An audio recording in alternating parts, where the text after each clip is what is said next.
the question is, you said that if your attention is on Brahman, on consciousness, you will see the whole universe as one with consciousness, and you know you are consciousness, so you'll see everybody. You'll feel oneness with everybody. But then she said it's only possible for the enlightened ones. It's not so easily possible for us. What do we do? It points to a great, an important thing which I did not mention, a practical aspect. See, our problem is not in this understanding. You think about it. You listen to this talk a couple of times, you begin to get it. It's not difficult at all. But then we'll find it's difficult to do anything about it in life. The problem is not understanding or lack of understanding. The problem is what Vedanta calls raga dvesha, a tremendous conditioning of the mind, likes and dislikes, grudges, hatred, anger, desire, greed, passion. So that clouds our philosophical understanding. Long ago, Plato said, to know the good is to be good. That sounds great, but it is not true in our lives. So Plato was talking about the ideal philosopher who knows what is good and is good immediately. But we know what is right, but we can't do it. Between the intention and the act falls the shadow. What is the shadow? The shadow of our unregenerate minds, unpurified minds. So we will hold on to you say, look at the underlying consciousness. Yeah, but the guy is an awful guy, he's a crook. I'll get back at him. I'll show him what's what. That is our, is in utter it's utterly contrary to our philosophical perspective. If that one is one with me, how can I hate? What I am doing is, I still remain as this particular individual, that one remains as the particular individual, and I have this enmity, I have this love, and I have this indifference. All these will continue unless the mind is purified. Now we go back to the beginning of Vedanta. The Viveka, Vairagya, the disciplines, the utter dispassion for all particulars. Vairagya, renunciation. So that unconditioning or deconditioning of the mind, purification of the mind has to be done.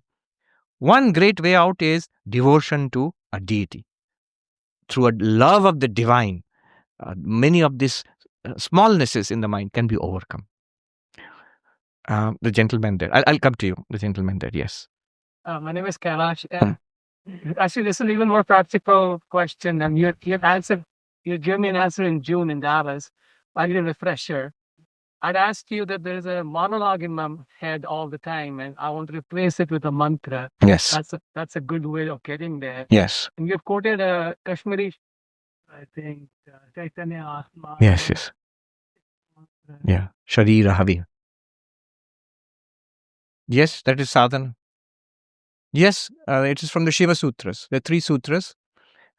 Chaitanya Atma, self is consciousness, which is what we did today. Then what about the mind? I am consciousness. What about the mind? It says Chittam Mantra. The mind is mantra. Now remember, anybody who studies Kashmiri Shaivism will say, Swami, this is not the right interpretation. That's the sutra. The mind is the mantra. There's a much deeper meaning of what is the mind is the mantra. Look at the book and the commentary there. But I'm giving you a practical meaning of that. Cover the mind with the mantra. Mind can dwell on many things. As much as possible, spread the mantra all over the mind. That means let the mind repeat the mantra. She says to a monk, Krishnalal Maharaj, Swami Dhirananda, who asked her that my mind is restless. And she says, the mantra, repeat the mantra. His name was Krishnalal. Oh, Krishnalal, repeat the mantra 10,000, 15,000 times a day and see what happens. Your mind will become peaceful. And she says, oh, Krishnalal, I have seen it in my own life. And then she says, people will not do anything and they come and complain. Swami Vijnananandaji was a disciple of Sri Ramakrishna. He was quite a character. Once he was going to initiate somebody with the mantra. That person begged and begged him, please initiate me with the mantra. And Swami Vijnanandaji said, under one condition, you have to give it to me in writing, you will not complain. You will not write long letters. So nothing is happening. No. So that's the second thing. Chittam mantra. Cover the mind with the mantra. Again, caution. Those who have studied Kashmiri Shaivism, they will say that is not the meaning. I mean, there's a much deeper meaning. But you cannot deny that that is a practical outcome of all that analysis. Third, Sharira Havi. Havi is the ghee which is poured into the fire. In the Vedic fire sacrifices, the priests will chant mantras and pour the ghee into the fire. The fire of samsara is there. There's a fire of Brahman actually. That's what we did now. The fire of Brahman is this universe. Pour it into this universe in action, not inaction, in action. The body is meant for doing stuff, whatever stuff. See, now we need not bother whether I am a householder or a monk, I'm working in the corporate sector or a non-profit or a teacher. All work is glorious. You look at it as, this is Shiva playing. I am called upon to do this work. Good. Here I see Shiva and I do this work. I'm perfectly all right. So 3 things.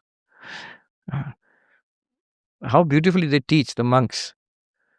समझे नहीं तो श्रवण करो, जानते नहीं तो मनन करो, समझे नहीं तो श्रवण करो, और जीवन में उतारने के लिए निधिध्यासन करो. There's 3 steps for Vedantic realization. Shravana, to hear and study. Manana, to reason, argue, reason, understand it, grasp it. And then nididhyasana, to meditate upon it, to assimilate it. So the teacher was saying, if this truth you do not know, listen. As simple as that. Listen means to study this methodically.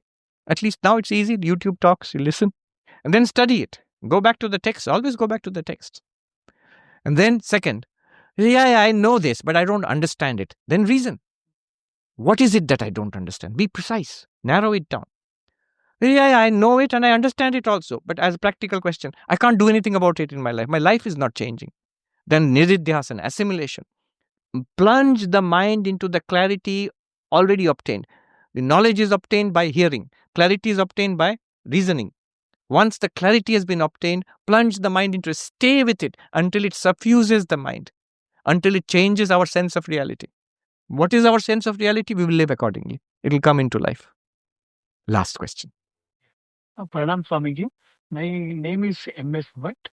I have a question related to today's talk. Yeah, we should keep it limited to today's talk. Yes, but today's talk was God realization, basically. Yes. I understand that it is synonymous with the enlightenment. Now, the question is like this.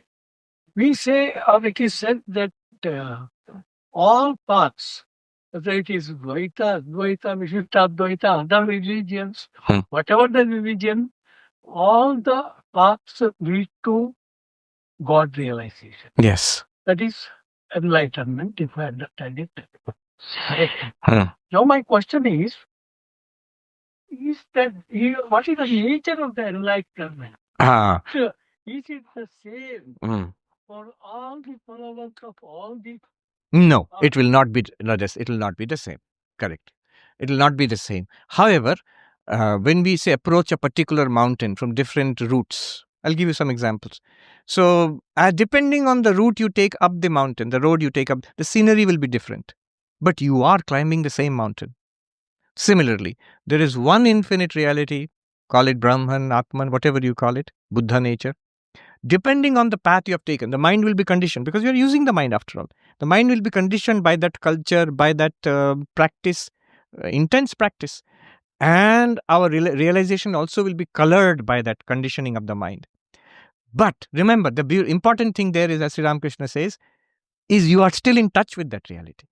So you are realizing the same reality, but because of the contribution of the mind, the exact nature of that experience will differ. It is still fine. It's perfectly fine. It's like the 5 blind men touching the elephant. There's so many metaphors for it. Thank you very much. Thank you.